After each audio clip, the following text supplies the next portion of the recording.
Hi అండి, welcome back to our channel. అందరూ ఎలా ఉన్నారు? బాగున్నారా? ఈరోజు అయితే ఒక మంచి రెసిపీతో మేము ముందుకు వచ్చానండి. ఈరోజు నా స్టైల్లో చేపల పులుసు ఎలా చేస్తానన్నది అయితే చూపిస్తాను. చాలా రోజుల నుంచి చేపల పులుసు చేయమని అయితే అడుగుతున్నారు, అందుకే వీడియో అయితే తీసానండి. చెరువు చేపలండి, టేస్ట్ అయితే చాలా బాగుంటుంది. ఇలా పులుసు అయితే చూడండి, చక్కగానే ఉండాలి. మనకు చూస్తేనే నోరైతే ఊరిపోతుందండి. పులుసు కూడా చాలా టేస్టీగా ఉంది, మీరు కూడా ట్రై చేయండి. చెరువు చేపలను అయితే నీట్గా బయట క్లీన్ చేయించేసి అయితే తెచ్చారండి. పొట్ట ముక్కలు అవి తీసి, అలాగే బుర్ర కూడా చెంకులు అవి తీస్తారు. వీటిని అయితే మనం కళ్ళుప్పు వేసుకొని ఒక 2-3 సార్లు అయితే నీట్గా కడిగేసుకోవాలండి. చేపను ఎప్పుడూని కడిగేసి పక్కన పెట్టుకోవాలి. 3 ఉల్లిపాయలు అయితే తీసుకున్నాను, కట్ చేసుకుని వీటిని మిక్సీ జార్లో వేసుకోవాలి. దీంట్లోకి అయితే అల్లం, వెల్లుల్లి, జీలకర్ర, ధనియాలు, 3 లవంగి మొగ్గలు, యాలక్కాయ ఒకటి, చిన్న దాచిన చెక్క వేసుకొని మిక్సీ పట్టుకోవాలండి. మిక్సీ పట్టుకున్న తర్వాత దీంట్లోకి అయితే పచ్చిమిర్చి, కరివేపాకు, కొత్తిమీర కంపల్సరీ ఉంటే టేస్ట్ బాగుంటుంది. వీటిని అయితే క్లీన్ చేసుకుని పక్కన పెట్టుకున్నాను నేను కట్ చేసి. అలాగే పులుసుకు సరిపడినంత చింతపండు కూడా నానబెట్టుకోవాలి. ఇదైతే గోకవరం చింతపండు అండి, ఎక్కువైతే పట్టదు, చాలా పుల్లగా అయితే ఉంటుంది. నేనైతే దీన్ని నానబెట్టి పక్కన పెట్టేశాను. ఇప్పుడు పులుసు ఎలా చేయాలో చూద్దాం రండి. ఇప్పుడైతే గిన్నె పెట్టుకుని ఆయిల్ వేసుకోవాలి. చేపల పులుసు కొంచెం ఆయిల్ అయితే ఎక్కువ పడుతుంది. ఆయిల్ వేడైన తర్వాత పచ్చిమిర్చి అయితే ఒక 8 వరకు వేసానండి.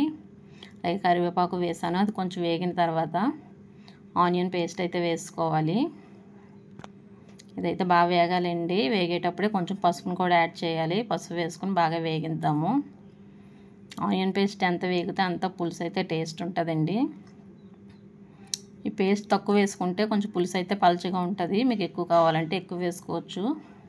నేనైతే ఒక చేప తీసుకున్నాను కాబట్టి ఆ చేపకైతే 3 ఉల్లిపాయలు అయితే అలా సరిపోయిందండి కరెక్ట్గాని. ఇదైతే మగ్గింది. మగ్గిన తర్వాత చేపలు అయితే క్లీన్ చేసి పెట్టుకున్నాం కదా, వాటిని అయితే వేస్తాను నేను. అలాగే దానికి సరిపడినంత ఉప్పు, కారం కూడా వేసుకోవాలి. చేపల పులుసు కాబట్టి కొంచెం కారం ఎక్కువే పడుతుందండి. అప్పుడే పులుసు అయితే టేస్ట్ బాగుంటుంది, కారంగా ఉంటేనే. లేదంటే మనకు పుల్లగా అయితే అనిపిస్తుంది ఉప్పు కారం సరిపోకపోతేనే. నీట్గా అయితే కలుపుకోవాలండి, ఎక్కువ కలిపేయకూడదు, చేపలు అయితే ఈడిపోతుంటాయి. ఒకసారి తిప్పుకోండి. నేనైతే గరిటెతో తిప్పలేదు, గిన్నెతో తిప్పాను. తిప్పేసి పక్కన పెట్టాను. స్టవ్ని అయితే సిమ్లో ఉంచానండి. అదైతే మగ్గాలి, అందులో ఉన్న నీసు వాటర్ అంతా పోవాలి.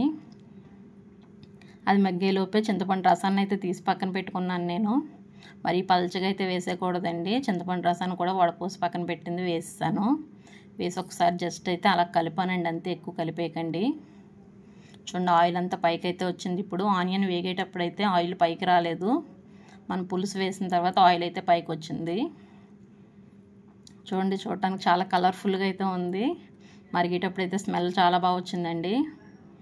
ఇదైతే పులుసు మరుగుతుంది కదా, మరిగేటప్పుడు అయితే స్టవ్ని సిమ్లో ఉంచుకోవాలి మనం, హైలో ఉంచకూడదు, చేప అయితే ఈడిపోతుంది. అలాగని పులుసునైతే ఎక్కువసేపు మరిగించవలసిన అవసరం లేదండి. ఒక 20 to 25 మినిట్స్ అంతే, హాఫ్ అన్ అవర్లో చేపల పులుసు రెడీ అయిపోతుందండి. ఎక్కువసేపు పరగడంలో కూడా ముక్క అయితే ఈడిపోతుంది.